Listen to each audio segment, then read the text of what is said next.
I don't know if they taught you this in the land of fairies and puppy dog tales, where you obviously, if not grew up, then spent most of your summers. But homesteading puts you in the real world.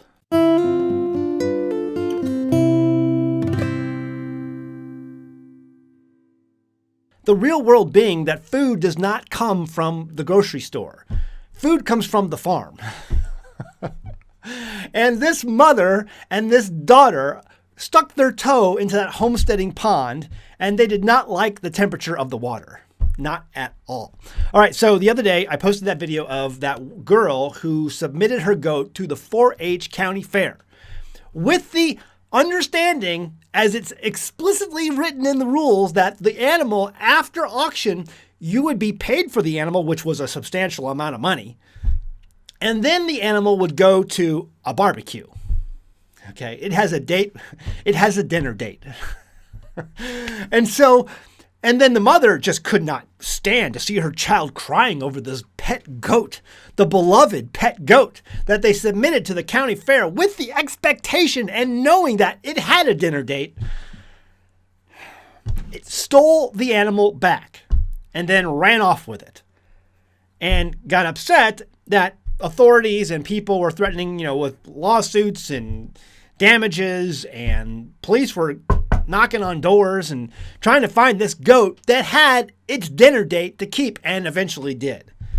A lot of you guys posted in the comments about Steve Leto and his comments on this. And listen, let me just be upfront. I like Steve Leto. Okay, I sometimes I'm not subscribed to his channel, but sometimes I do binge on his stuff. I'll be working on something. I can listen in the background, doing dishes or something. And I can listen to Steve, and I really enjoy his commentary. And for the most part, his commentary is very, sort of right-leaning, conservative, common sense oriented. And I enjoy listening to him. But on this, all he did was prove to me he's a sissified city lawyer. That's all he is. A wussified city boy. That's all he is. Come on. Emotion was playing completely in his commentary for that video. Completely emotion. He's like, well, what are the damages going to be? I mean, what is the county fair out? They're out, 7% commission? No. They're setting a precedent that you don't have to obey the rules. And they are. They're trying to teach these young people that when you say you're going to do something, you do it. And that's something that we sorely lack in this country today. We sorely lack in this society today. Words that mean things. And he goes under the entire assumption in his video. Many of you guys were like, Zach, I think there's more to the story here. You should watch Steve Leto's video on this. And all he's doing is basically arguing under the assumption that this 9-year-old signed a contract. Listen, well, I'm not going to go there. He's working under the assumption that this 9-year-old signed a contract. I seriously doubt the 9-year-old signed the contract or submitted, signed whatever it needed to sign to submit I'm sure the adult did that. But even if the 9-year-old did sign a contract, which as a minor under California law, you can get out of, you're teaching the child at a very young age that your agreement means nothing. Hold her and hold everyone to the standard in which they agree upon. You're teaching that child at a very young age that it doesn't matter that you agreed to something. You can always go back on that. And that is not honorable whatsoever. Here's the deal, folks.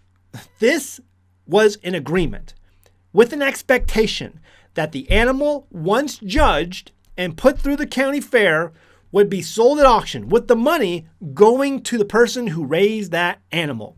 Most of the 4-H people that I know, and we have 4-H around here, we are in a very, very rural part of the country, in the Ozarks.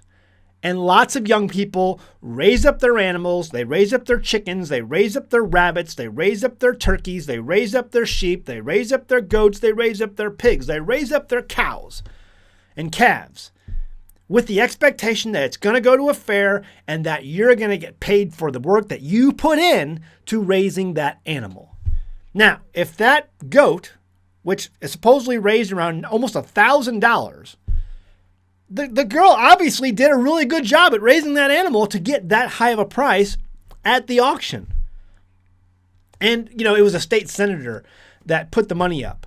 Listen, but that happens in all these things. These politicians show up and companies show up because they want to make a good name for themselves. They want to proudly go on those billboards and on those signs that we support children's activities. We support raising up healthy young adults. That's all they're there for. They're just there for the cameras. They're there for the popularity to help, sell themselves. And they do it. They spend a lot of money because it's advertising. And these kids should be taught some responsibility. A couple points I'm going to make here real quick. He says in the video, while it may not have been wise for the girl to have a pet goat and submit the goat into an auction, he's not going to get into that, or that's not the point here. The points here are on how the adults handled the situation. I completely disagree. You're missing the main point of this.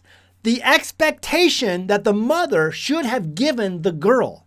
The 9-year-old girl should have been completely understanding the expectation that this goat, this beloved goat, was going to be put into an auction and the result would be barbecue because that's the rules for everyone. Because you did not set the correct expectation, that's on you. That's not on the county fair officials. That's not on the police. Should the police have gotten a warrant? It says very clearly in the articles that the police were allowed access. They didn't need a warrant. The owners of the property gave them full access to the property to get the goat. They didn't want to get involved in this mess. They didn't want to have to, get into a battle. They're like, police show up here. Hey, listen, you can hide your goat here, but if the police show up, I'm giving them the goat. They don't want to get in that mess. His questions were, did the girl sign the contract? I mean, maybe.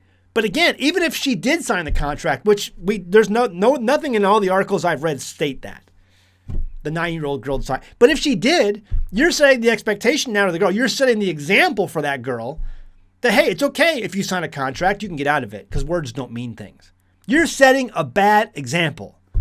I seriously doubt the girl signed the contract. Even if she did, that's the example you're setting. Are goats fungible? Well, it doesn't matter. The point is, you put a goat in an auction knowing the end result of that auction. It doesn't matter if they're fungible or not. And again, what would they lose if they were just given the goat back? They would have lost 7% commissions. No, they would have lost setting an example of how you follow the rules. That's big because all these kids are going to be coming in year after year, and now you have an out. Now you have set a precedent that says, okay, we don't have to really go by the rules. Those rules are give and take. We may abide by the rules. We may force you to go by them. We may not. It doesn't really matter anymore. And that's the problem we have in our country today. We have no set of standards that we hold anyone to. There's no accountability. And that's what these people in these I didn't even think people of this sort of magnitude even existed in the state of California anymore. Here I am sitting surprised that there are people in the state of California that want to set examples of accountability. God bless them. Why are you still there? Get out of that state. Because now the county fair is involved in a lawsuit that will probably go before a bunch of Disney-fied jurors and a court system that has no understanding of accountability and rule following and expectations whatsoever, and they're probably going to lose. And that 4-H system in California or in that county will be worse off for it. And everywhere because it'll set a precedent in the state. Get out of that stupid state. But God love you for being there still. Good night. Anyway, I seriously disagree with Steve Leto's assessment of this. I thought it was completely insane. Let's go ahead and check out a few of the comments that were left on my last video. Number 1, Talking G.I. Joe says, it's a good teaching moment for children to become comfortable with where real food actually comes from. Absolutely. I agree. This is, again, why you set the expectation beforehand. The mother needs to have that conversation with that daughter. Do you know where food comes from? You know the food in the store doesn't come from the store, right? It comes from a farm. Your goat is how food is raised. And you did a really good job at raising that goat because you got paid over $900 for it. All right, next comment. My new Tennessee home says my oldest daughter raised a wether for the 4-H sale. She wasn't happy about the fate of her goat, but she was thrilled about the $600 he fetched for her. $600. This kid got like 900. Mine was like 900, almost 1,000 minus the 7% commission going to the fair. And she's still being a whiny little brat. Stop. Again, this goes back to the fault of the parent who wasn't being a parent. Next comment. Thursday's Chalice says, I feel sorry for the little girl. Sometimes they truly don't understand at that age. I've seen quite a few 4-H kids crying after their animal sells. That's absolutely ridiculous. My kid, I have a 10-year-old boy here. He has seen lots of butchered animals. He's lived off-grid since he was like 7 weeks old. See, this is about exposing your children to reality, so that they're not Disney-fied. They don't grow up with this whole Disneyfication in their minds that these animals are talking and that they have feelings and they have families, and by, sending them to the slaughter mill, you're breaking up families and all this insanity that's not real, that's not true. And you're setting these expectations for these kids. We have wussified entire now generations of kids who are growing into adults who have no idea of the agricultural roots of their society. They have no idea where food comes from. Check out this comment. Tammy, we have been homesteading in different degrees and stages since the mid-'80s. My kids, now in their 30s and 40s, we have always given the animals names, except the rabbits and the chickens. Struggling babies would be brought into the house and tenderly nursed to health all the while knowing what their purpose was. The question was always who's joining us for dinner and not what's for dinner. Our lifestyle was never sugar-coated. When it was time for butchering, it was a multi-family event with all with young children. Exposure. Setting expectations. Again. We have wussified generations of kids, and all this mother is doing is propagating that. And all these lawyers, and Steve, all you're doing is propagating that. Now, understand we have to set expectations. And when we set expectations, we hold people to their agreements, thus teaching them responsibility. We're in big trouble. We're in big trouble. So many people think that the food comes through the drive-thru. That's all they think. That's all they know. God bless you people out there who are still trying to teach your kids where food comes from, and you're exposing them to reality. Let me know what you think. Leave a comment below. I can't wait to see the comments on this one. All right, guys. Love you. See you next time in the Homestead. Bye. Hello, everybody. I'm Dean Kane, and I am a big fan of American Homestead, as are you, or you wouldn't be seeing this right now. I'm in my backyard, my homestead, where I grow lots of fruit and vegetables. Look, both Zach and I are big fans of history, and we are watching the economic situation in our country just like you are. We absolutely love this country, and it's very difficult for us to watch it struggle financially. Now, did you know that the Constitution of the United States, in Article 1, Section 10, only allows for legal currency to be minted in gold and silver? I bet you didn't. I wasn't aware. But our founders, in their wisdom, they understood that this was the true way to build a solid financial foundation for this new nation. And they were right. They were dead right. These principles rocketed the industry and the economy that made the United States the powerhouse that we now enjoy.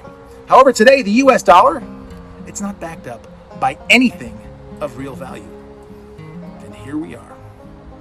Now, our friends at Genesis Gold Group are helping people stuck in 401ks, IRAs, and anyone else who's watching their hard-earned wealth teeter on the edge of oblivion by moving their money out of risky paper-denominated assets and into physical precious metals like gold and silver. You can touch it. I'm doing it myself. So is my sister. Call Genesis Gold Group today and let them help you develop a plan to safeguard your assets. It's simple. You can call the number on the screen or visit them at genesisgoldgroup.com. And I will see you next time on the homestead with my dogs and all the fruit that I grow. Look at all this good stuff. We got nectarines. More dogs coming down. If you get cut, we got some aloe vera for you. What I do need, though, is chickens. I need chickens because eggs are about the same price as gold right now. Anyway, see you on the homestead.